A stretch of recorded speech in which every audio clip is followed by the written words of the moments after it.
নারায়ণগঞ্জ শহরের জল্লারপাড় city park লেকের পানিতে গোসল করতে নেমে পানিতে ডুবে দুই ভাইয়ের মৃত্যু হয়েছে। রাত 12টার দিকে লেক থেকে স্থানীয়রা দুই ভাইয়ের মরদেহ উদ্ধার করে। মৃত শিশুদের মা বাবা জানায়, শুক্রবার বিকেলে দুই ভাই আল আমিন ও ইব্রাহিম লেকের সামনে মেলায় যাওয়ার কথা বলে বাসা থেকে বের হয়ে রাতে বাড়ি ফেরেনি। পরে অনেক খোঁজাখুঁজির পর লেকের পাশে পাঞ্জাবি ও জুতা দেখে তাদের মা বাবা আহাজারি করতে থাকেন। এরপর স্থানীয়রা পানিতে নেমে খোঁজাখুঁজি করলে আল আমিন ও ইব্রাহিমের মরদেহ লেক থেকে উদ্ধার করা হয়। পরে তাদের নারায়ণগঞ্জ ভিক্টোরিয়া জেনারেল হাসপাতালে নিয়ে গেলে কর্তব্যরত চিকিৎসক তাদের মৃত ঘোষণা করেন।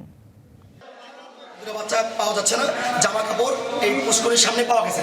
তখন এলাকাবাসী নিচে নামে বাচ্চাদেরকে পায়, বাচ্চাদের উদ্ধার করে ভিক্টোরিয়া হসপিটালে নিয়ে আসা হয়। তখন বাচ্চাদেরকে ডাক্তার জানায় বাচ্চারা মারা গেছে। দুই জোড়া জুতা পাইছি, পাঞ্জাবি পাইছি, পায়জামা পাইছি, পাঞ্জাবি আরেকটা গেঞ্জি পাইছি। দুই ছেলে আমি কান্দাকাটি করতেছি, মানুষজন জড়ো হয় বাইরের দুজন লোক পানিতে নামে তোমার দুই ছেলে।